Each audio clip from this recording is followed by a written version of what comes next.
how do we get you into show business? Because you're really selling the hotel to me. You're like holding the doors open with shoes. There's a phone on every floor. There's a meal on Sundays. Because how can I describe how you get your dream if I don't tell you where you stay and how you kind of make it happen? Well, geez, you're a novelist. That's why you're doing that. But this is not a novel. It's a podcast. We don't. So I'm editing you. I'm sorry. So right. So now, we're. How do we get you?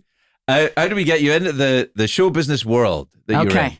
First thing I do is I found a comedy troupe, and I call my dad, and he knows a guy in the Garment District, and I hold auditions. And those girls became the core group, and I kept that going for 7 years with different girls. Where did you perform? Upstairs at the Vesuvio was our first run. Is that an Italian restaurant? Okay, yes, it is. Kind of a mob joint, if you have to know the truth. Okay? Hey, we got these girls. They're upstairs. They're doing a play. It's about Catholics. Really funny. Really funny. Did that. Then we did the cabaret circuit. So the duplex. Oh, right. We did the comedy clubs. Right. We did, we were openers. Like Silver Friedman had us open for people because we did music too. And then you don't get that in comedy clubs anymore. It's single performers. Nobody wanted to see us coming with, a giant subway token spray painted gold that we did on the roof of the Millbank. Nobody cared about that after a certain point. I want to see that. And, we also did Kelly's Village West, which we weren't sure what it was. I was the booker. Right. And my boss on Wall Street will tell you, I took his rollover line as my business line, and I answered it like this, 3169. And they go, is this Adriana Trigiani? Are you booking the act and the thing? And I go, yeah.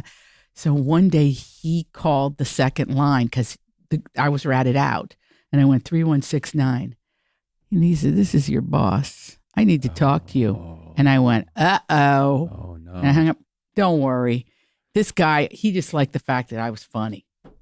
And he's still my dear friend. He's like an eccentric guy in Wall Street. No, he's not eccentric at all. He's like young and a go-getter and it tops and pops. But he was Italian. Whoa! What's tops and pops? It just means he's like climbing the ladder at Merrill Lynch, Pierce, Fenner, and Smith. And I don't even think it even exists anymore. See, when people say to me, "How are you feeling?" I'm going to say tops and pops. You never heard that? No, I'm going to say it from now on. Ask me how I feel. He'll age out of it, though. My grandmother used to say it. Come on, ask me. How you feeling, Craig? Tops and pops.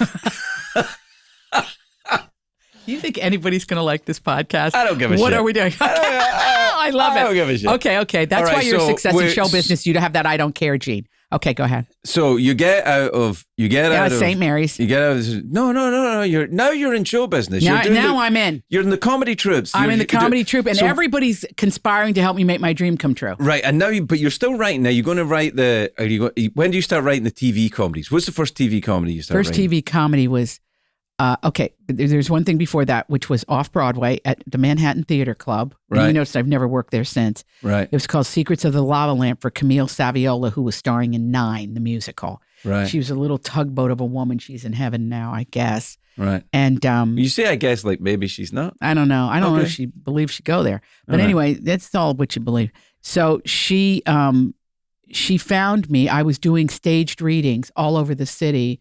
Directors doing staged readings with really great actors. Right. Okay. I mean, really great. And I said to myself, take your 20s to learn how to do this. Right.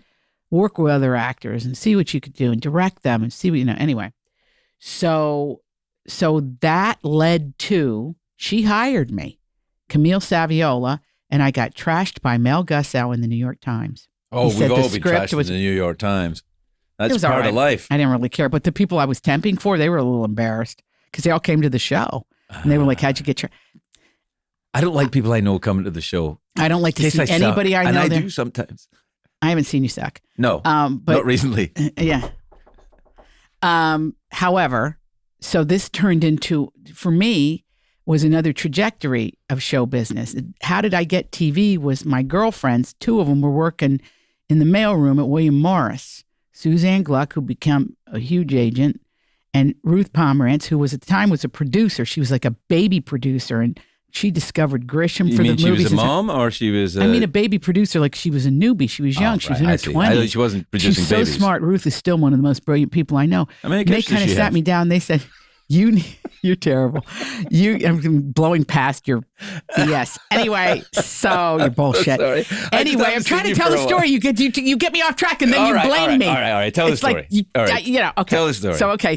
So Ruth and Suzanne said, hey, I was really broke. Right. I said, I need to make money. They said, you need an agent. I said, what do? They get you jobs. I said, really? This is what a hayseed.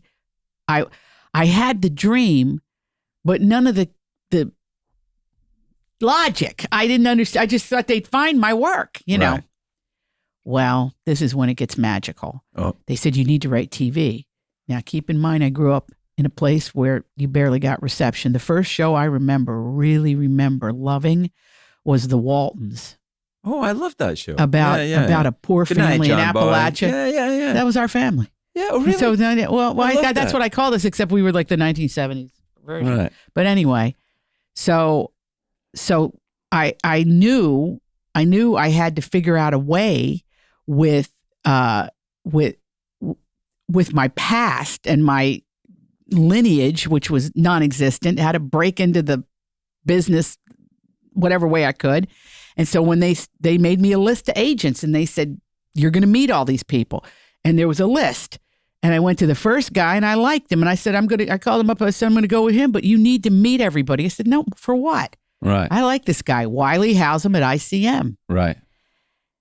So Wiley, Housem. He has a great name. Wiley is his first name. I feel like we should do an animated version of your life, and Wiley should be played by some sort of Wiley wolf Coyote. I don't know. Yeah, okay. No, it's a different kind of Wiley. But anyway, so after I signed, I looked at him and said, I don't have any money. I'm broke. Right. I need next month's rent. It was 2 weeks away. And he said, well, Adri, it doesn't work like that. Like, we have to submit you and everything. Yeah, it takes time. Listen, I said, I signed with you because you can make things happen. He said, okay. He said, I'm going to give you a tape and you're going to go watch this show and you're going to write a spec script. He said, take a few months. I said, I got 2 weeks till the first of the month. I said, okay, give it to me. I did not have a television set and I didn't have a VCR. So I had to call a friend who's super let me in to watch this thing. Couldn't get the picture to come up, but I could hear it. What was the show?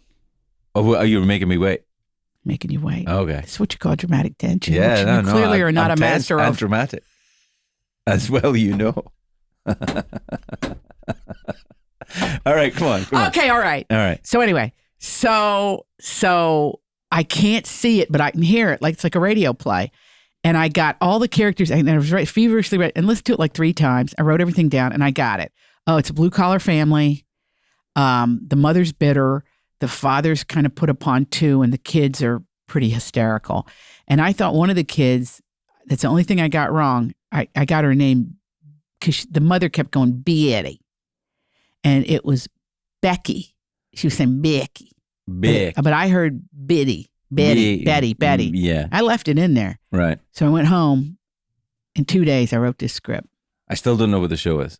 Roseanne. It was the Roseanne pilot.